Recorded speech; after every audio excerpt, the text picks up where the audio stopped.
Justine, dis-moi, t'es bien là ou pas ce soir? Justine? T'es bien ce soir là?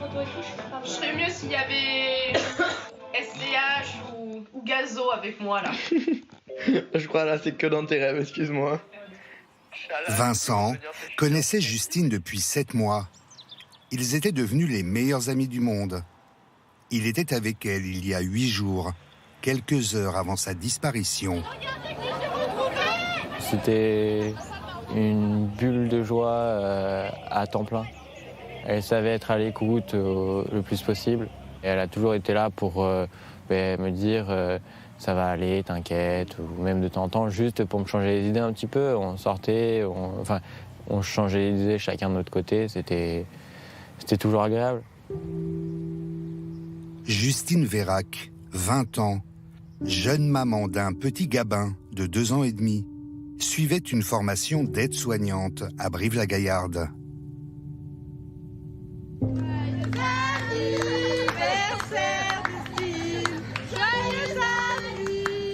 Elle s'apprêtait à passer un samedi soir ordinaire.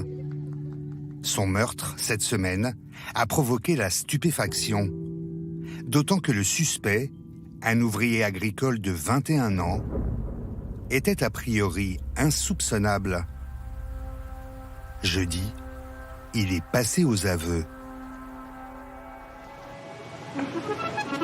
Samedi dernier, Justine se rend d'abord dans ce bar, en plein centre de Brive, où elle a ses habitudes.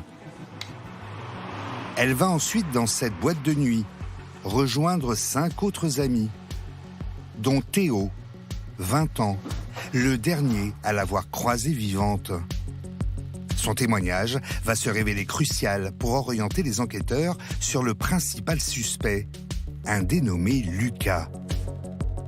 On rentre vers 23h30 à la Charrette, donc on prend notre bouteille de vodka qu'on avait achetée. Ça se passait bien, une belle entente, voilà, on rigole bien, on discute. Voilà. La bande d'amis est alcoolisée. Vers 3h du matin, Justine demande à Théo de l'accompagner dehors. Elle dit se sentir mal. Donc on sort de la Charrette et là on croise Lucas. Je me demande qui c'est parce que je ne l'ai jamais vu. Et là il est en train de discuter avec Justine et tout. Bon, je vois qu'ils se connaissent, ils rigolent bien ensemble, tout ça, donc je ne me suis pas pris la tête. Justine est fatiguée, veut retourner à sa voiture se reposer.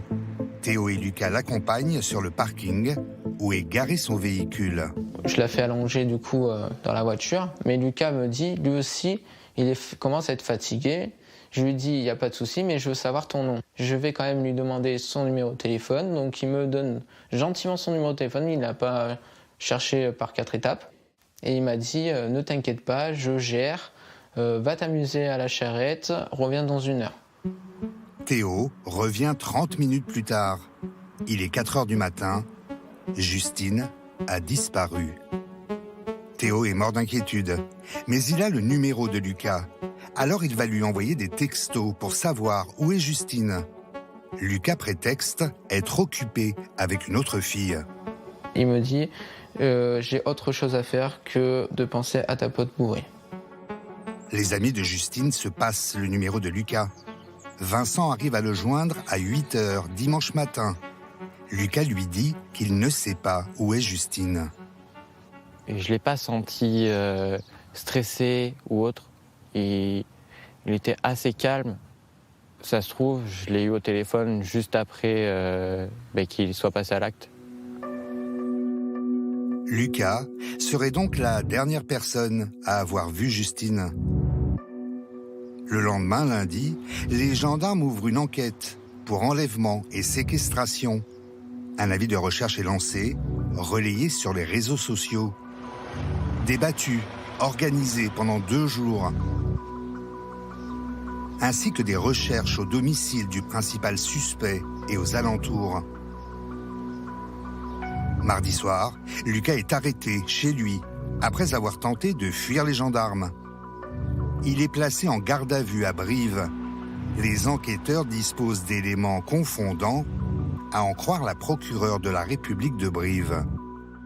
Des opérations de police technique et scientifique ont été effectuées, lesquelles ont permis de mettre en évidence la présence de traces de sang au sein du domicile de l'intéressé, dans sa chambre, mais également dans son véhicule au niveau du pommeau de levier de vitesse. À Tauriac, à 40 km au sud de Brive, une chape de plomb s'abat sur ce petit village de 500 âmes. C'est ici que vivaient Justine et son petit garçon, dans un 2 pièces, sous les toits de la mairie. À l'annonce des derniers éléments de l'enquête, l'espoir vient de laisser place à l'angoisse. L'incertitude ronge encore davantage les très proches de Justine, comme Philippe Langin. Mon épouse faisait ses études avec elle, a passé de formation avec elle. Et donc après, nous, on est sur la commune de Tauriac, c'était une amie à nous et on la voyait assez souvent, quoi. On attend vraiment le dénouement, vraiment que ça soit positif, quoi. L'affaire a secoué cette région rurale, peu habituée à ce genre de faits divers dramatiques. Gérard Flamand, le premier adjoint de Tauriac, n'avait jamais donné autant d'interviews de sa vie. Nous le rencontrons jeudi midi, peu après que Lucas soit passé aux aveux. Des parents, hein. Ouais.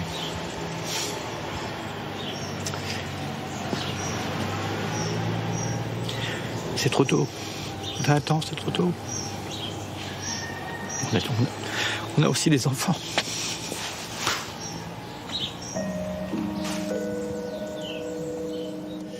Oh, bon. Pour tous les habitants du village, l'incompréhension se noie maintenant dans les larmes. Philippe, le cycliste, vient lui aussi d'apprendre la nouvelle avec son épouse Nathalie, 2 amis très proches. J'ai l'impression que je suis dans un cauchemar, je vais me réveiller. Elle emmenait Justine en covoiturage à leur formation d'aide-soignante. C'était cet été. Elle avait la joie de vivre, on faisait la fête. Justine, c'était quelqu'un de gentil. Je suis désolée, mais... Ah ouais, c'est dur. Je me dis, voilà, on n'a plus les mots, on sait plus... Elle avait des projets, elle avait son petit garçon qui était tout pour elle. Où se trouve le corps de Justine Desgraves et que 4 jours après la disparition de Justine, son corps est retrouvé. À la fin de sa garde à vue, Lucas est passé aux aveux. Aux alentours de 4 heures du matin, la nuit du meurtre, il aurait invité Justine à monter dans sa voiture. Les deux quittent la discothèque. Lucas l'aurait emmenée chez lui et dit avoir eu un rapport sexuel consenti avec elle. Sans donner d'explication à son geste, il dit avoir d'un seul coup de poing tué Justine, sur le coup. À 1 kilomètre de son domicile, au petit matin, à l'aide d'un engin agricole, il dit avoir enterré la jeune femme dans une forêt. Durant sa garde à vue, Lucas n'a cessé d'affirmer n'avoir asséné qu'un seul coup de poing à Justine. Mais selon le procureur de Limoges, l'enquête livre une toute autre vérité.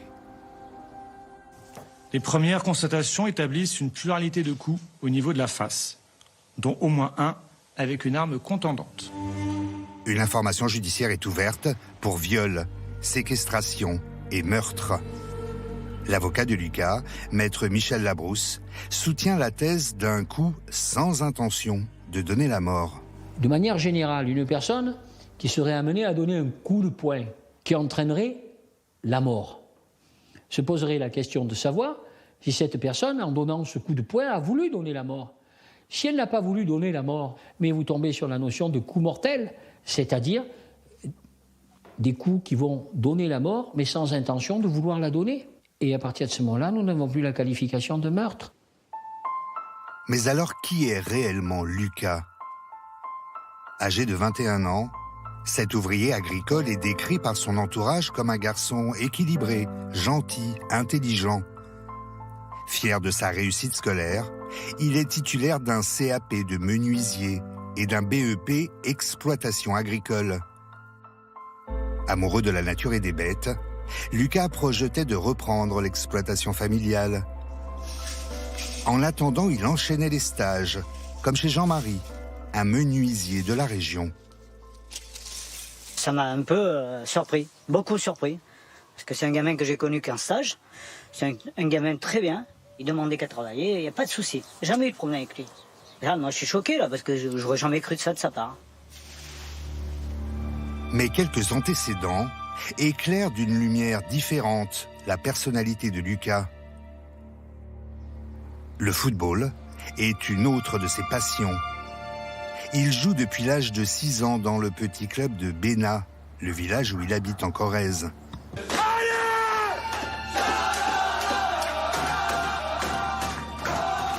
Une de ses amies, que nous avons contactée par téléphone, nous décrit un jeune homme au tempérament parfois explosif.